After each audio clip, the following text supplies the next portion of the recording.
Olá, sejam muito bem-vindos ao canal IA História. Hoje a gente vai conversar sobre as capitanias hereditárias. Imagina o seguinte cenário. Você é o rei de Portugal, lá no início do século XVI. Na sua frente, um território gigantesco, maior que a Europa inteira, cheio de promessas. O problema? Os cofres da coroa estão praticamente vazios. A pergunta era essa: como colonizar o Brasil sem dinheiro para bancar a empreitada? Então, para a gente entender a decisão de criar as capitanias, a gente precisa voltar para 1534 e ver a situação complicadíssima que o rei Dom João III tinha nas mãos. Aquela estratégia inicial de só extrair pau-brasil e manter umas poucas feitorias na costa, bom, ela simplesmente não estava mais dando conta do recado.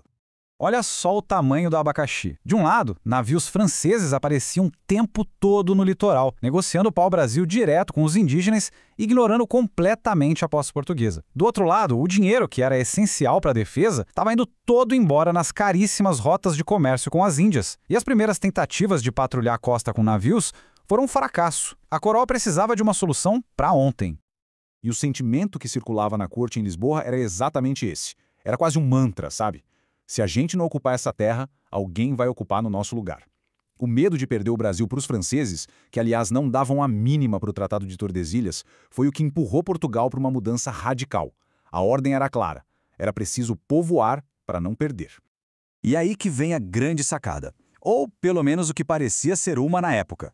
Uma solução bem engenhosa, mas olha, extremamente arriscada. A lógica foi: se o Estado não pode pagar a conta, quem sabe a iniciativa privada não pode. E foi assim que nasceram as capitanias hereditárias. A ideia, no fundo, era terceirizar a colonização. A coroa transferia toda a responsabilidade, os custos e os imensos riscos da aventura para um grupo de nobres portugueses, os chamados capitães donatários. Era uma espécie de parceria público-privada do século XVI para tentar construir uma nação do zero. O plano foi posto em prática. O litoral brasileiro foi literalmente fatiado em 15 enormes faixas de terra. Essas faixas foram entregues a 12 nobres. Alguns receberam mais de um lote, por isso a conta é essa. Cada uma dessas fatias era uma capitania. E a proposta feita a esses nobres era uma mistura de sonho e pesadelo. A parte boa?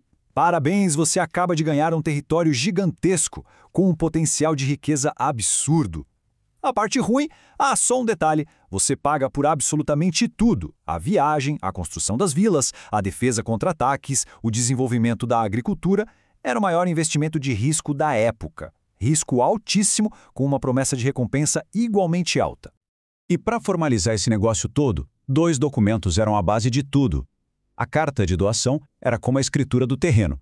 Confirmava a posse e o direito de passar a terra para os herdeiros. Dava ao donatário poderes quase de um rei ali no seu pedaço de chão. Fundar vilas, administrar a justiça e, muito importante, distribuir lotes menores, as sesmarias. Já a carta foral era o código tributário. Ela detalhava todos os impostos.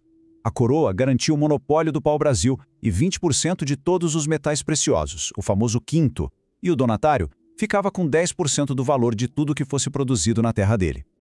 Bom, no papel o plano parecia engenhoso, não é? O problema é que a realidade foi brutal. O sistema das capitanias hereditárias foi, na sua grande maioria, um fracasso retumbante. E os números aqui não deixam mentir. Das 15 capitanias originais, apenas 2, só 2, conseguiram realmente prosperar. As outras 13 ou foram completamente abandonadas ou fracassaram miseravelmente em seus objetivos.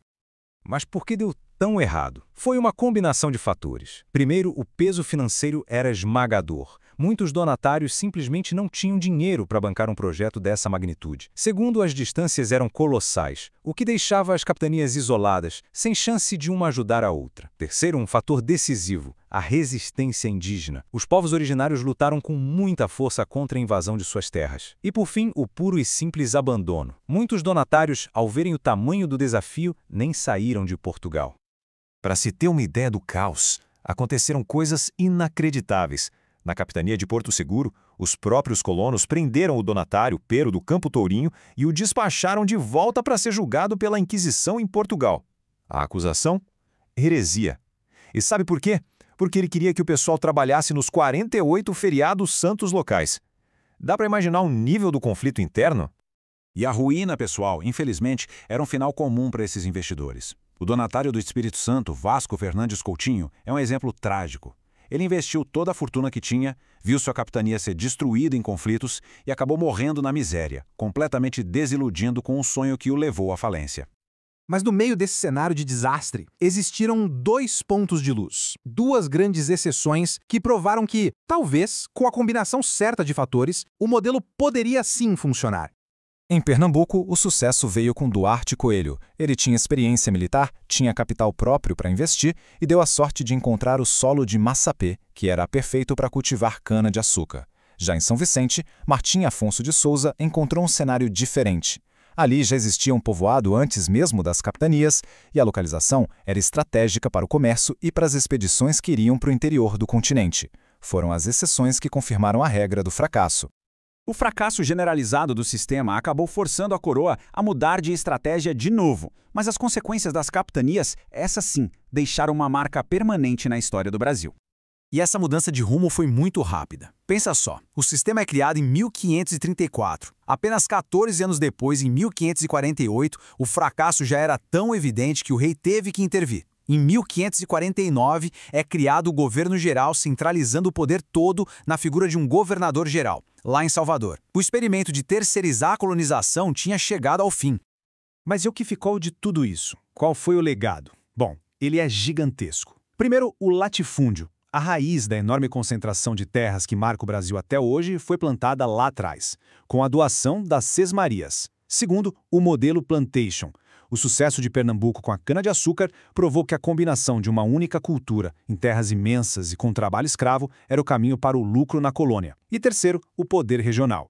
Os donatários se tornaram os primeiros grandes coronéis do Brasil, dando início a uma tradição de poder local muito forte. Isso tudo nos deixa com uma reflexão. Como é que um sistema de distribuição de terras, criado há 500 anos, continua a moldar de forma tão profunda a cara do Brasil de hoje? A concentração de terras, as desigualdades regionais, muitas dessas questões tão atuais têm suas raízes mais antigas nesse primeiro e falho grande projeto de colonização. Se gostaram desta análise, curtam o vídeo e se inscrevam no canal IA História no YouTube e no TikTok.